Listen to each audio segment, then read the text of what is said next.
This episode of Invincible is nothing short of fun.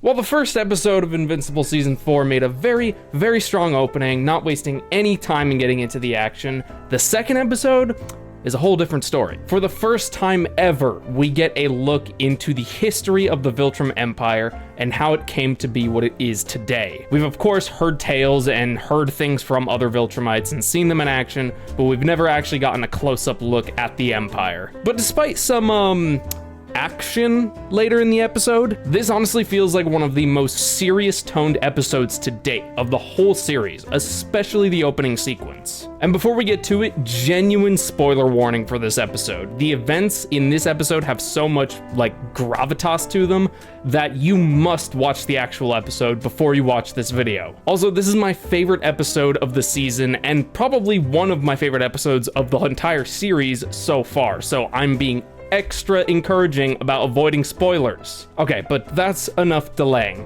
Let us have a look into the past of the Viltrumites. The episode opens on planet Viltrum, showing us an asteroid entering their orbit. But the asteroid is just a disguise for a biological weapon intended to weaken the Viltrumite population. But before it spreads too far and we see the fallout of it, we cut over to a young Viltrumite cadet who's giving a history lesson to some fledgling Viltrumites. A lesson about Emperor Argal, the previous and only legitimate heir to the Viltrumite throne. The cadet explains that Argal was the one who began the Viltrumites on their path to strength and ruling via fear and violence. And he was also the one who sort of inceptualized the Purge, the very same Purge that Nolan talked about in Season 1. One of the young Viltrumites sort of stumbles over themselves as the cadet not so subtly threatens to kill them as she fails to answer his question. But then she says exactly what he wanted, like she always knew it and was just playing up the weakness and stumbling for some reason. The cadet dismisses them and tells them to prepare for combat training the following day, saying that if they're smart, they'll bring a weapon, because at least 2 of them will die. And just when you think Viltrumite culture doesn't get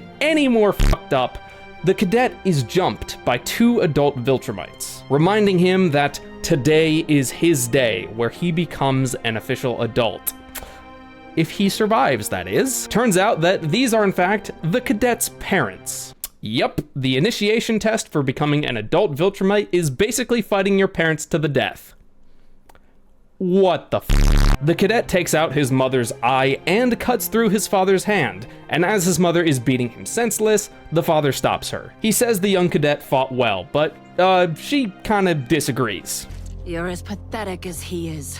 I hope to never see either of you again. But as the father instructs him to clean himself up and report for his first assignment, we learn that this cadet is in fact young Nolan. That's right, this is young Omni-Man right here. I mean, he does kinda look like Mark in all honesty. You know, not exactly like him, but you could tell oh, this kid would definitely grow up and have a kid who would look how Mark does. And it's too bad that the Immortal can't time travel because we finally found Omni-Man. And just as young Nolan is gearing up with his platoon and commanding officer, one of his fellow Viltrumites drops dead as blood pours out from their mouth and eyes.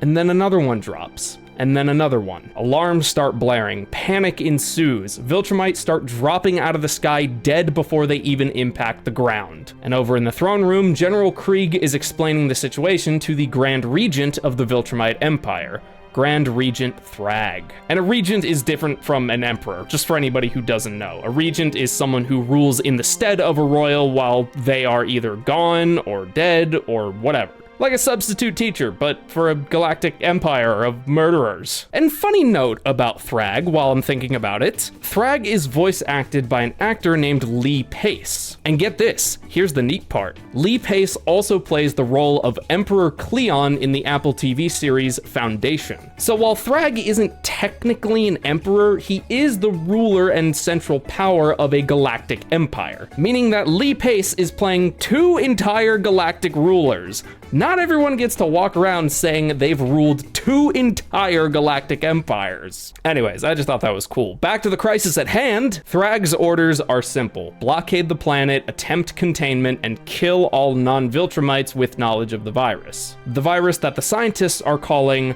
the Scourge virus. I actually knew the name and existence of the Scourge virus, but it was so long ago that I learned about it that I forgot what its place was in the story. I knew it had something to do with the Viltrumites, but I didn't really exactly remember. But what follows is a haunting, horrible sequence of events showing the fallout of the virus. Viltrumites and their culture are a scourge on the galaxy, but this Scourge virus?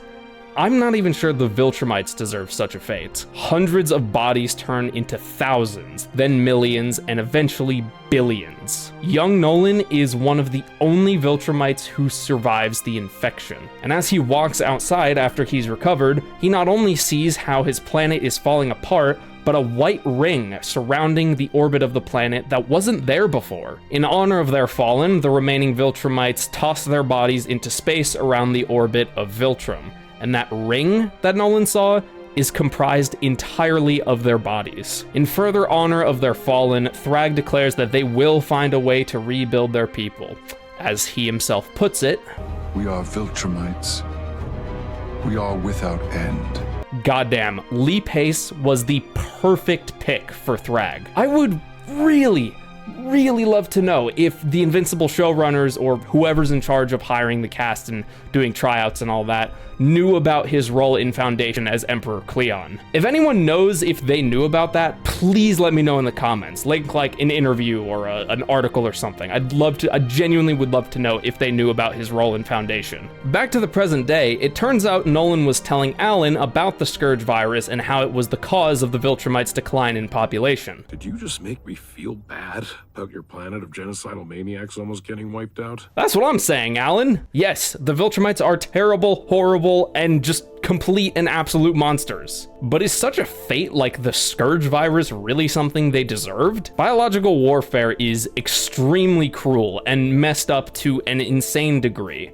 So I guess by that logic, they did deserve it. But I don't know, a part of me feels like it would have just been more humane to blow up their planet with a black hole bomb or something. Too bad there's no other emperors in this galaxy that own one of those, right? Nolan also tells Alan that his primary mission wasn't actually conquering Earth and other planets just for the sake of conquering them. It was finding genetically compatible alien species that could interbreed with Viltrumites. If the Viltrumites weren't such a terrible race, I'd actually root for them. A dying race who lived through a tragedy like the Scourge virus, clinging to life and trying to find a way to prevent their extinction.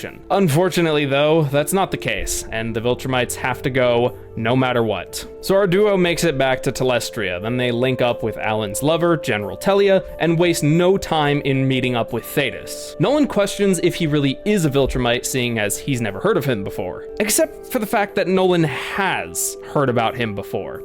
Only by another name. Thaedus is in fact the Great Betrayer, the one who murdered Emperor Argal and rebelled against the Empire for his beliefs. As Nolan stands before the generational enemy of his people, it's clear he's very uncertain and uncomfortable. Imagine for a moment with me. Imagine living for thousands of years, always hearing and learning about a great betrayer who murdered one of, if not the greatest ruler your people had ever known. And then after that, a series of events that change your life and your perspective on your people lead you to standing in that very betrayer's office like he's your new boss or something. I think that would make anyone feel confused and unsure about their place in the galaxy. Thaedus reminds them that they still have a spy amongst their ranks, but thankfully Telia knows the perfect ship to take to hunt down all of the weapons and creatures in Nolan's book. Ladies and gentlemen, and everything in between, meet the Venture, the single most rickety old ship with the most incompetent crew ever known to the Coalition. It's perfect. Guarantee to not raise a single suspicion. And the guest accommodations, they're even better, with fully soundproof walls that... Oh, maybe not. First up on the list is the Infinity Ray. Luckily, Nolan buried Space Racer underneath a pile of rocks 100 years ago, so he's probably dead. I'm starting to notice a pattern here. After a short fight and the boys getting held at gunpoint, Nolan apologizes for his terrible actions, and Space Racer is very shocked. Viltrumites never apologize for anything, ever, and yet here one is, apologizing. And with just a little bit of sweet talk from Alan, they convince Space Racer to go to Telestria and talk to Thaedus. One down and a few more to go. Second on the list are Sinlac beetles. The Viltrumites discovered a compound in their shells that would make Viltrumites weak and more vulnerable to physical injury. Kind of like how Batman used kryptonite gas grenades on Superman in the best movie of all time. Nolan was ordered to exterminate them all like a century or two ago, but I guess he missed a few? Nolan also forces Alan to be the one to pick up the slimy buggers, and Alan questions, "Is this revenge for something?" What would make you say that? Unfortunately, the next species on the list were entirely wiped out. You know, after Nolan had their planet moved closer to their sun to superheat the planet and evaporate all the water. Thankfully, the next species, the Geldarians, weren't totally wiped out. Instead of direct intervention from the Viltrumites, they hired the Kresh to wipe them out. The only reason they didn't wipe them out themselves is because the Geldarians were deemed a little too strong for the Viltrumites' limited numbers. Luckily, they're already a member of the Coalition, and Nolan's apology routine seems to be working. They're still recovering from the Kresh attack, but they point the duo in the direction of Earth, and in the direction of a somewhat familiar face. So Tech Jacket has some kind of tie or at least connection to the Geldarians. And considering he's in the thumbnail of episode 6, I can confidently say we'll be seeing more of him, or her if they decided to gender bend from the comics. We don't know yet. Tech Jacket hasn't even spoken a single word in the show yet. Next up, the duo attempts to locate Battle Beast, their buddy who helped them break out of prison last season. He's nowhere to be found on his home planet, and his people tell the duo to basically just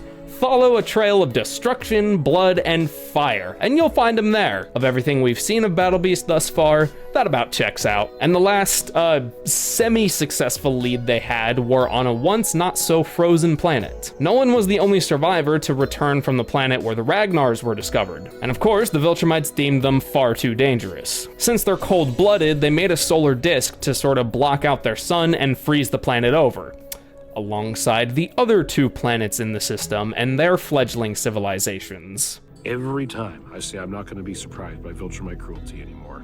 Can't say I'm not with you on this one too, Alan. This shot of the Ragnar planet right here was in the trailers, and I liked it so much I made it my desktop background for like, I don't know, maybe like 2.5, 3 months after the trailer came out. As Nolan gives the order to move the solar disk out of the way so the planet can warm up a bit, the Venture's captain mishears the order and removes it instead, putting Nolan and Alan in a very, very sticky situation. Okay, what now? Now, we die. Why would the captain do something so stupid? I know he's incompetent, but there's no way he's that stupid, right? It's not like he has beef with Nolan or anything. Then again, Nolan did throw a pillow at him after he found out that there were in fact other rooms Nolan could have slept in due to the noise. But barely escaping by the skin of their teeth, Nolan and Alan make it back to the ship thanks to Telia taking command of the Venture. And after the duo makes it back, it's full-on mutiny today, folks. While the captain is in hiding on his own damn ship, Alan and Nolan have something of a heart-to-heart. Nolan is conflicted about helping Alan and the Coalition bring the Viltrumite race and its empire to total extinction. He fully acknowledges that the Empire is a plague who have done unspeakable, terrible things. But for such a long time, they were his people. And genetically, they still are, of course. After surviving through something like the Scourge virus, which had already brought them to the brink of extinction, I can't exactly blame Nolan for feeling conflicted about trying to help the Coalition just finish the job. Alan's perspective, and kind of my perspective as well, is that the virus should have been a clear-cut sign for the Viltrumites to change their ways after all the cruelty they've inflicted. But they didn't. They just kept killing and massacring everything in their path. But Alan also sees how much this mission is affecting Nolan and making him feel extremely conflicted. So he does what any good friend does when they're in an uncertain place. Soon after, the Venture returns to Telestria. Telia informs Thaedus of their success, and that she's dispatched an engineering team to rebuild the Ragnar solar disk so they can try again at a later date. The Great Betrayer takes comfort in what they've accomplished and tells Alan and Telia to rest until tomorrow. But Thaedus has something important to tell Nolan. While Nolan is helping to arm the Coalition, he wants no real part in the war. He makes that clear throughout the entire episode. But whether Nolan likes it or not, Thaedus is correct when he says that Nolan is already a part of it, just as Mark is. He believes that these two, and especially what they represent, will not only increase their odds of winning the battles themselves, but also winning back the planets who serve Viltrum. After all, if those planets see that the new children of Viltrum are directly opposing the Empire, and even their parents are rising up against them, perhaps they will be swayed to defy their oppressors as well. But Nolan doesn't want Mark or Oliver to be involved, nor does he want to return to Earth. And can't exactly blame him for not wanting to go back after everything he's done. But luckily, we get Thaedus' trailer dialogue right here. We must all face judgment for the evils of our past. If we want any hope to change our future, let me lead by example. Good lord! The voice actor for Thaedus, Peter Cullen, has such a talent for sounding like righteous and wise at the exact same time. They nailed Thaedus' casting. Thaedus' idea of leading by example is to show Nolan his greatest sin and darkest secret. And it is revealed that Thaedus, leader of the Coalition of Planets and great betrayer of the Viltrum Empire, is the father of the Scourge virus. And not just the virus as it was when it hit Viltrum, but a new and stronger version of it that will no doubt fully extinguish Viltrum's dying embers. Nolan, of course, lashes out at him for all the suffering he's caused, and Thaedus is quick to point out the hypocrisy of such a claim. What's even worse is that Thaedus didn't even know how effective the virus was until Nolan told him just a couple of days ago. Now imagine this for a moment. Imagine you create a biological weapon to weaken your own people. A cruel, villainous, and terrible people,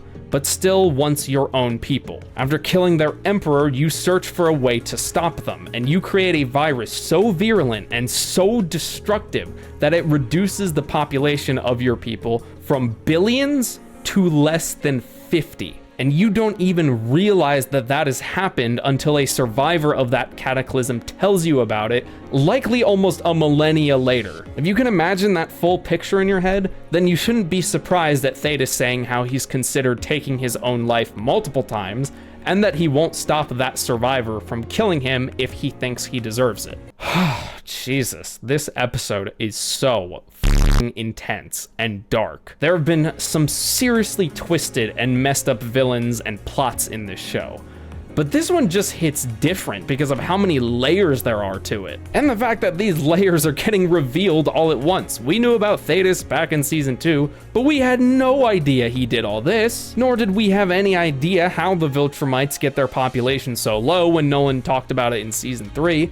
All the band-aids are just coming off all at once. Either way, Nolan makes Thaedus swear to never use the virus unless there is no other way to stop the Viltrumites. Thaedus agrees, and Nolan storms off to go find his sons. I guess leading by example really did have an effect. Not 10 minutes ago, Nolan was like, I can never go back to Earth. Now he's going back to Earth to find his sons. Credits roll, and our additional extra scene give us a look at Conquest's return to Viltrum. He begs for Grand Regent Thrag to kill him and make it painful, so it can be an example so that others may grow stronger. And Thrag refuses to reward his failure.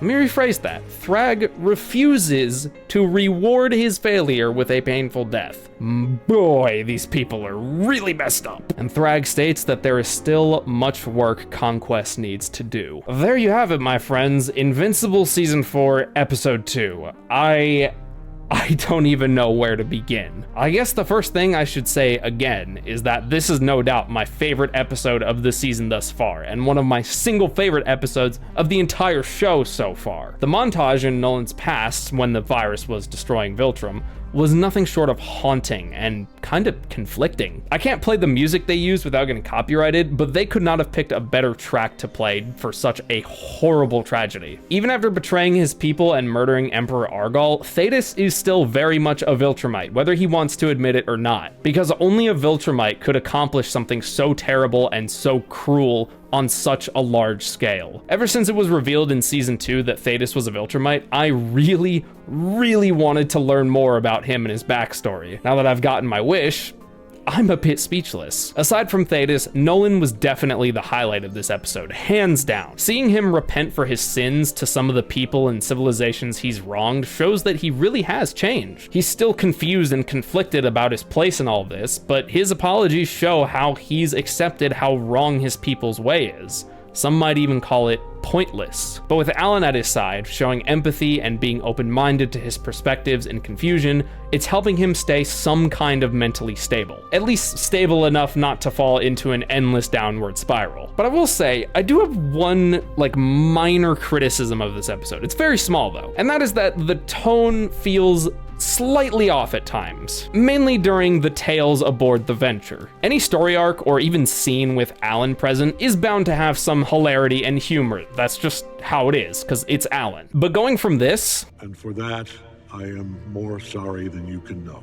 to this, every 10 or 15 minutes, felt like the tone was just a little bit unbalanced and kind of threw me for a bit of a loop. But honestly, it's not really that bad. I suppose the point of Nolan's unfortunate nights aboard the Venture were to create some playful and, lighthearted conflict between its crewmates. And I suppose in a situation as serious as this, some lighthearted conflict that isn't super serious is kind of needed to keep everyone grounded and sane. Also, don't even try to pretend that the outfits of the Venture's crew are straight up Star Trek reference. You know it is. Regardless though, this episode set up some extremely important plot points for the war against the Viltrumites and gave us a look into their gruesome and also tragic past. Even villains and races such as the Viltrumites have hidden horrors and suffering behind their curtains. The only thing that differs them from those they fight are the choices they've made with the situations that are presented to them. But what do you think? Do you think the Scourge virus was a necessary evil to fight an even worse evil?